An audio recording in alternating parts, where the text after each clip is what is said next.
یہ ذرا اس کا کلپ دیکھ لیں پلیز، اس کے بعد پھر بات کرتے ہیں ان سے. جب یو این او میں عمران خان صاحب نے تقریر کی جس میں انہوں نے کلمہ حق بلند کیا لا الہ الا اللہ، تو وہ تو اسلامو فوبیا کے خلاف آواز اٹھا رہے تھے. تو کیا اسلامو فوبیا کے خلاف آواز اٹھوا کے اس قرآن کی شکوں کو پامال کرنا مسلمانی ہے؟ کیا اللہ تعالیٰ نے سورہ مومنون میں نہیں کہا کہ مومن مرد اور مومن عورتیں اپنی شرمگاہ کے امین ہیں؟ اگر آپ اپنی شرمگاہ کے امین نہیں تو صادق اور امین کہاں سے ہو گئے؟ لیجیے یہ بڈھا ایڈمرل مکمل طور سے سٹھایا ہوا شخص بکواس کر رہا ہے جی عمران خان کے بارے میں. مجھے مکمل میرا خیال ہے کہ اس انٹرویو کے بعد اس کا جو نامہ اعمال ہے نا وہ بائیں ہاتھ سے دائیں ہاتھ میں آ جائے گا. اس کو گالیاں اتنی گالیاں پڑیں گی کہ اس کی طبیعت بھی صاف ہو جائے گی. شاید اس کا نامہ اعمال بائیں ہاتھ سے دائیں ہاتھ میں آ جائے، کیونکہ قبر سے فاصلہ اس کا پہلے 2.5 فٹ ہے تقریباً. اس بڈھے بابے کو لگتا ہے اس نے ساری زندگی کوئی کام نہیں کیا، اچھا کام نہیں کیا. اس کی وجہ سے شاید یہ سمجھ رہا ہے کہ پتہ نہیں میں اپنا نامہ اعمال ہی چینج کر لوں، چلو گالی کھا لوں تھوڑی سی. بے شرم لوگ، شرم نہیں آتی. اب اتنی گھٹیا بات کرتے ہوئے اس بندے کی کوئی ماں بہن بیٹی بہو گھر میں کوئی نہیں، اتنی اس کی عمر ہے. کل کو ان کو فیس کیسے کرے گا، معاشرے میں کیسے فیس کرے گا؟ پتہ نہیں ان لوگوں نے کیا طریقہ بنا لیا جی عمران خان کے سامنے بکواس کریں، عمران خان کے خلاف بکواس کریں تو ان کی واہ واہ ہو جائے گی. پتہ نہیں اوپر صاحب بہادر بیٹھے ہوئے ہیں، ان کو آج کل ایسے بندوں کی ضرورت ہے. پہلے وہ لال ٹوپی والا باندر زاہد احمد جو ہے اس کو انٹروڈیوس کروا دیا، اس کو بھی دین کا ٹکے کا نہیں پتا تھا، کہتا جی مشرک ہیں جی فلاں ہے ٹھیک ہے. بے شرم کو پتہ ہی کوئی نہیں تھا. اس بندے کو بھی کوئی پتہ نہیں دین کا، نہ اس کو انٹرویو دینے کا پتہ ہے، نہ اس میں کوئی بات کرنے کا اس کو سلیقہ آتا ہے. بات کر رہا ہے اس بندے کے ساتھ کہ تم تو گدھے ہو، میں تمہارے ساتھ انٹرویو نہیں کر سکتا.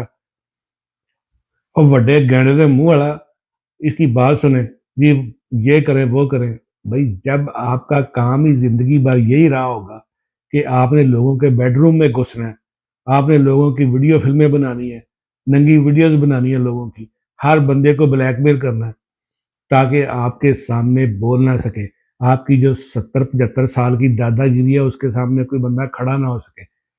ایک واحد بندہ جو آپ کے سامنے کھڑا ہے وہ آپ کے کسی طرح سے قابو نہیں آ رہا، کسی طرح آپ سے ٹوٹ نہیں رہا. عدت جیسے گھٹیا کیس بھی آپ نے بنا کے دیکھ لی، اس کی بیوی کو پکڑ کے رکھا ہوا ہے. ایسا گھٹیا کام پاکستان کی تاریخ میں کسی بندے نے نہیں کیا جو اس وقت کے صاحب بہادر کر رہے ہیں. چادر چار دیواری کو کسی نے پورے 75-78 سالوں میں برباد نہیں کیا جو اس نے کر رہا ہے. اب یہ باندر بیٹھا ہوا 2.5 کلو کے منہ والا، وہ تم نے کیا دیکھ لیا خان کا جو کہہ رہے ہو کہ شرمگاہ کی حفاظت کرنی چاہیے؟ خان تو کتنے ویلے خان کو ہاتھ پھڑایا، یہ خان تیرے کو باری لے کے نس گیا بھائی شرم آدمی.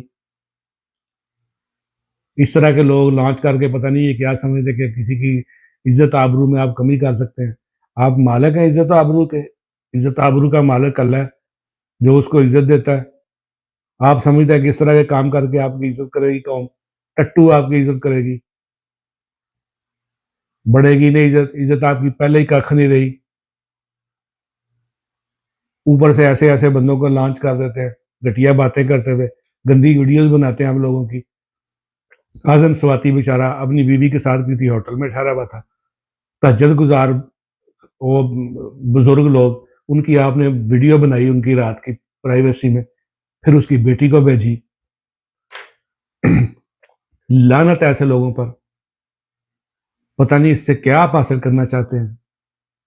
بے شرمی اور بغیرتی کی انتہا ہے. اس کی صحیح خان نے کہا تھا یہ لوگ ان سے حقیقی آزادی انہی سے لینی ہے. یہ قبضہ مافیا، یہ نہ پبلک کی عزت کرتے ہیں نہ ان کی رکھوالی کرتے ہیں. یہ غاصب لوگ ہیں. ایسٹ انڈیا پارٹ 2 کوئی ان میں کوئی نہیں، ساری قوم کو اپنے مقصد کے لیے یوز کرتے ہیں.